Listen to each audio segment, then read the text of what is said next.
Hey guys, Dr. D here with another video. Today we're going to be looking at the guitar again, and this video is on the CAGED system. An introduction to the concept of using CAGED to play up and down the fretboard, and how to apply it using the scales and chords, but mainly kind of an overview of it, and then in other videos I'll go into detail in each of the different shapes and zones. So let's jump right in. Okay, so what the CAGED system is it is a acronym for the 5 chord shapes that invert themselves as you go up or down the neck. First of all, let's talk about what a chord inversion is. We'll start with just a triad. When you have a root, third, and fifth, say of a C major chord, and you want to invert that and play that same 3 notes, but a little bit higher on the instrument, you would take the lowest note, put it on top. And then you have 2 notes, the third and the fifth, and then kind of a space going up to the next octave of the root. Similarly, you can continue that, take the third, and you can put the third up above the root. So now you have a fifth, a root, and a third. And that would be the next inversion. And you would repeat the same idea with 4-note chords or 5-note chords. But on the guitar, the way that that transfers to the guitar is a sequential order of the shapes of the open C chord that we all usually learn first early on, the A chord, the G chord shape, the E chord shape, and the D chord shape. And that is basically all of the major shapes that exist. Now someone might ask, okay, what about F? What about B? What about chords like that?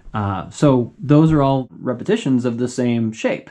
So for instance, F, people play F like this or F like that. What F is an E shape, right? So E major, when you move it up, it becomes a bar chord, and that's what F is. B, the same deal. It's an A shape, but bar chorded up here.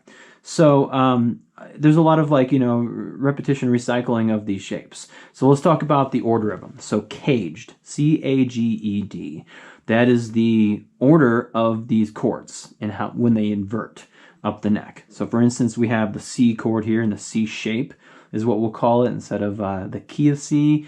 It gets confusing because all these chords are going to be in the key of C, so I will use the word shape. So C shape, A shape, and the key is C. So the key of C, here's a C chord, we all know this one. And then the next inversion of it, if we follow CAGED, is A.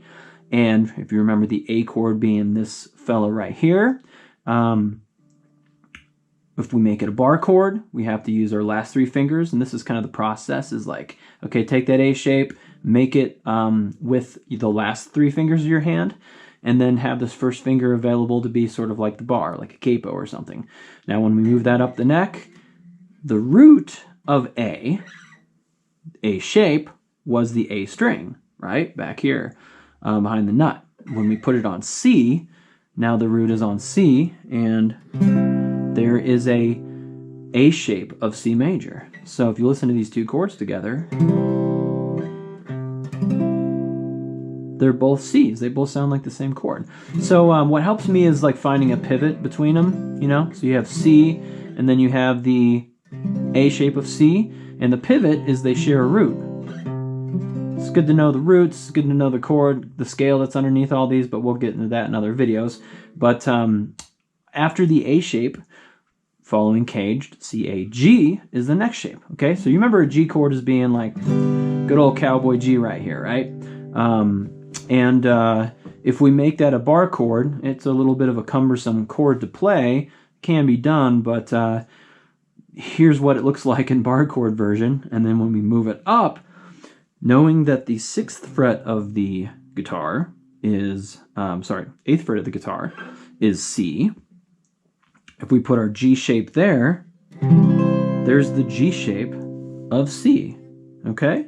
Now, getting from the A shape to the G shape's kind of a hard one to play, but the deal is, I see this row, this barred kind of, 3 notes in a row. The G, or the D, G, and B strings are kind of all in the same fret, right, from the A shape. That is the bar of where your G shape goes. All All right, so when I'm pivoting, jumping from one shape to the next, I kind of see that row of notes right there as kind of like a pivot point, I call it. Okay, cool. So after the G shape comes the E shape. Remember E back here, good old cowboy chord days. If we make it with the last 3 fingers of our hand and have the finger available, first finger available for the bar, and we know that the root of C is right here because we just played it with the G shape, we can play a C chord up here with the E shape, okay? So pivot points between the G shape and the C and the E shape, sorry, they share a root. They share a couple roots because there's a root on both E strings.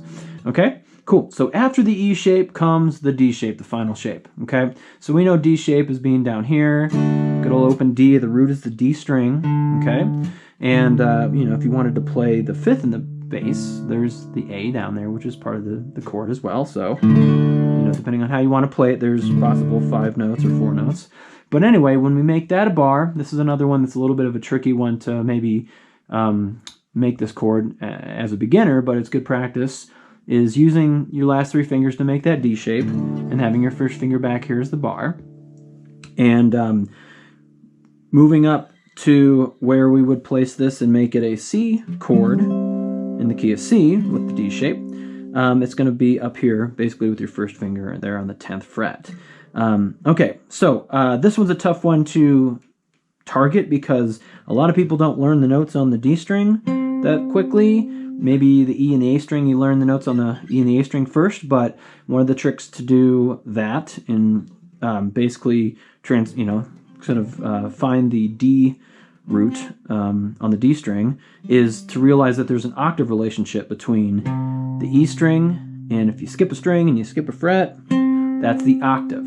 Okay, so if that's a C, you know that's a C. If that's a G, you know that's a G, right? So that's the target note. That's the root of the D shape is on the D string.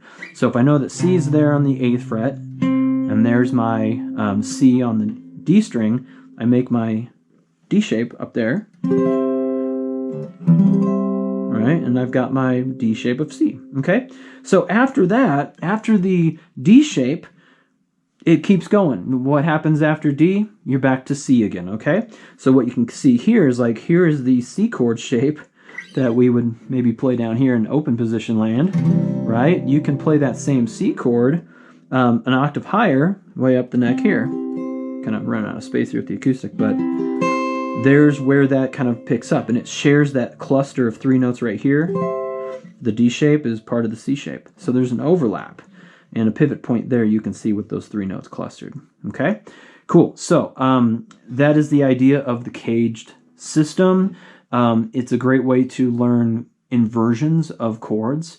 And of course, I just used the major chord system, major triads, but you can play minors like this. You can use this to learn the minors. You can use this to learn scales, so pentatonics, blues scales, modes, and other scales. Basically, you learn that there's mainly 5 shapes of these things, and you learn where the roots are in each of these shapes, and the root kind of,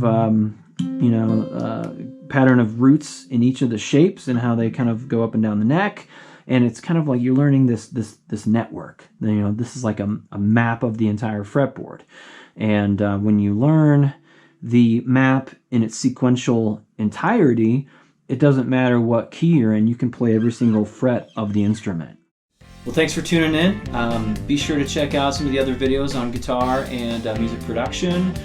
Hit the subscribe button and turn on notifications. And we'll see you in the next video. Peace.